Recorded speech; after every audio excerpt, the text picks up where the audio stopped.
you will earn approximately $1,000 per person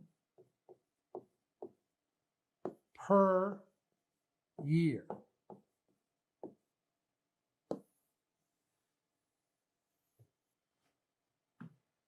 $1,000 per person on your team per year. So if you have 10 people from your team attending some destination event for your company, chances are excellent you're around $10,000 a year in income. If you have 50 people, $50,000 a year. 100 people, $100,000 a year. 1,000 people, $1 million a year. That's a general formula that works pretty good up to about 1,000 people, and then the formula starts to break down a little bit. But just know that if you bring 10 people and you're not yet at $10,000 a year, you're headed in that direction. But if you bring 10 people and you're making $100,000 a year, just know you should be worried, because you're not going to have enough business in order to be able to support that $100,000 a year income. The income is going to come down to this formula at some point. So you need to be thinking about this. You need to be prioritizing this. I had a friend of mine. I've believed in this formula for forever. And this friend, his name was Art. And Art, I did an event in Chicago, early Chicago, and early in my career in Chicago. This was probably 1993, 2, 3, something like that. And this guy got in his car and he drove from Boston to Chicago, Illinois, to an event, a leadership event that we were hosting. Me and a couple other leaders were hosting. And I remember us sitting in the lounge. We were sitting in the lounge lobby bar, kind of. And he said, "What do I have to do to change my life? Because I've got to change my life. I don't want to live like this anymore." And me and a friend of mine, we sat down and we said, the only thing between you and being a millionaire is you putting 1,000 people in the room in your event, your own event, 90 days from now. He's like, "What?" I said, "Yeah, if you'll put 1,000 people in the room on your team or your prospects in a room in 90 days from now, a millionaire will not be a problem." He's like, "Well," and I've told that to lots of different people. I give people advice like that all the time, but most people don't take the next step. He says, "Well, tell me what I got to do that." And I was like, "Well," we spent the next 2 hours breaking it down. Specific game, week by week, how many people on the team, how many people you have to recruit. If he recruited, if he got 20 people on his team, each of those 20 people would each have to bring 50 people to an event in order to be able to have 1,000. If you had 10 people on the team, each would have to have 100. If you had 100 people on the team, they'd each have to bring 10. You'd have to learn how to promote. You'd have to learn how to get aggressive. You have to learn how to go after it, right? So he went home and he had some stops and starts, and 90 days later, he didn't have 1,000 people, but he had about 600. And I will tell you, that was the beginning of an incredible career for him. Today, he earns and has earned for many years between $4 and $5 million a year for as long as I can remember. And you know why? Tremendous amount of hard work over years, but it all started getting people to attend events. He's one of the best in the world at getting people to attend events. You can become one of the best in the world also, okay? Now, let me give you some core principles. I'm going to skip past the one graphic, go to the core principles graphic. See it? All right, go ahead. Get to the core principles. So tell me when you're there. All right, cool.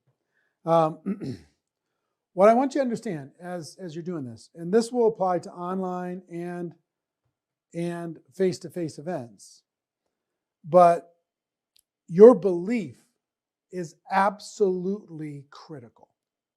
Your belief that this event is going to be a life-changing experience. Your belief that this Zoom is going to absolutely rock their world. Your belief that that home event is going to absolutely be a game changer. Your belief that the convention is non-negotiable. Your belief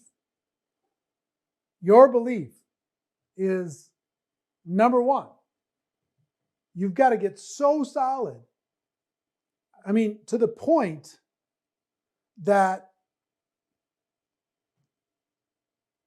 your belief has to be so solid that you've got to absolutely know that if they don't attend and you are responsible, that you are doing them the biggest disservice of their lives. That to accept their excuses, you were dooming their future.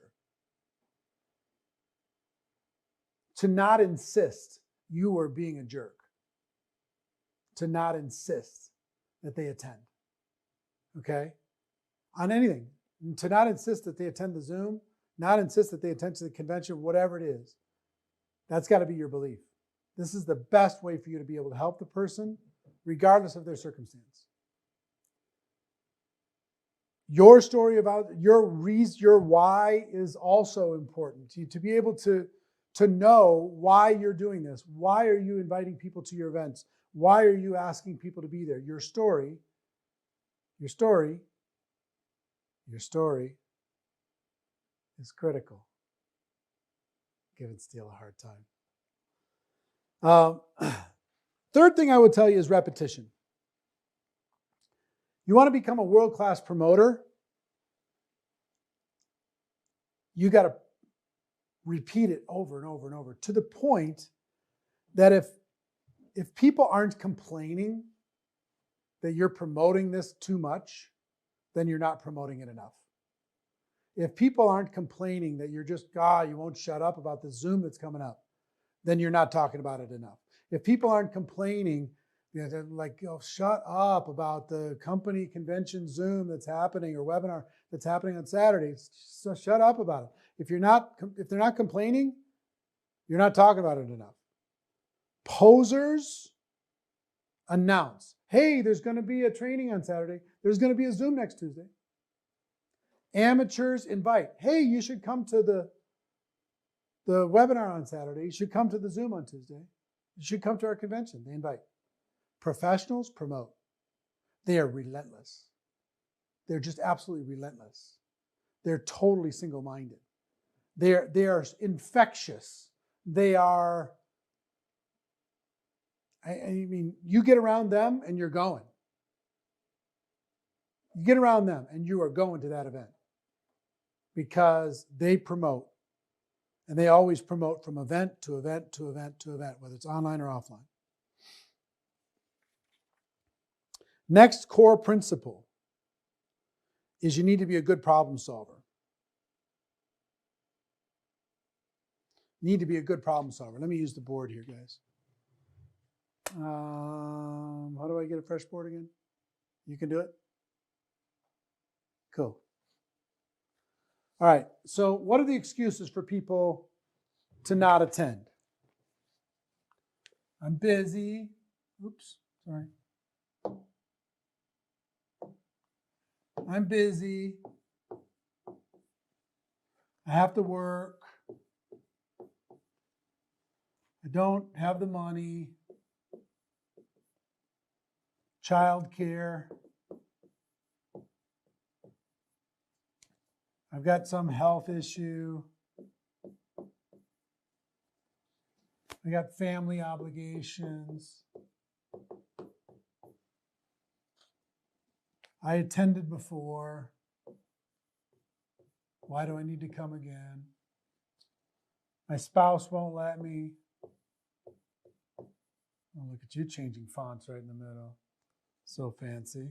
Now it's going to be two different ones. I hate crowds.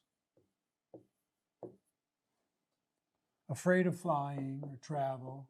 I don't fly. I've got another event, whatever. I'll do it later when I'm more successful. Okay? See, now look, guys, we have 2 different fonts. What are we going to do with 2 different fonts? Now it looks like 2 different lists. People watching are going to be confused. So, here's what I want you to understand when it comes to an excuse for an online or offline event. Why? My jacket did not do that.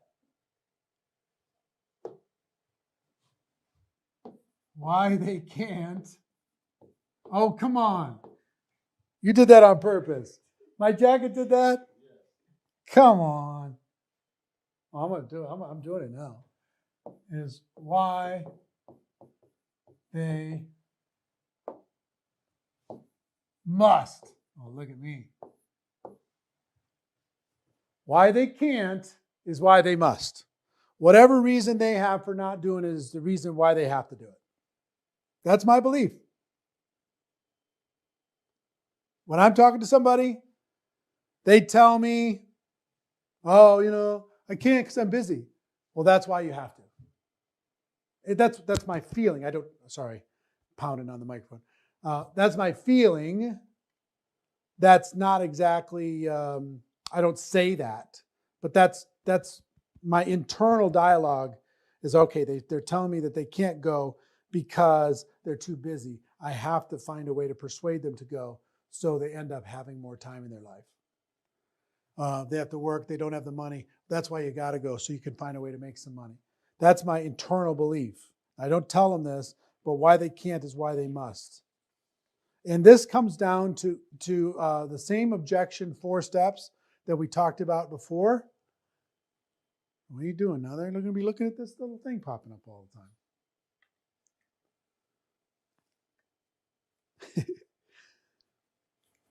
4 steps to answering objections. Same thing here.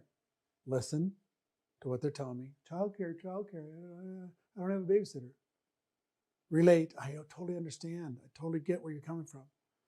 Tell stories, your story, or other people's stories of how they overcame it, why they overcame it, and why it was the best decision they ever made. And then, if I would you. If I would you. Same 4 steps to handling these objections. Okay? So here's the thing. Don't buy other people's stories. Don't buy other people's stories. It's not important that they buy your story. It's important that you don't buy their story. You don't need to worry about it. It's important that you don't buy their story. And here's what I mean by this. I used to have people come to me on my team and said, I talk to everybody and they just say it's too much money to go to the event. In other words, they bought the story that their team member said that it's too much money. They bought it, they believed it, now they own that story. I didn't buy that story. So I would say, let them talk to me. Bring it to me, let's talk. And in 5 minutes, I was able to show enough value that they totally changed their mind and they made the decision to come and attend the event. Why? Because I didn't buy the story.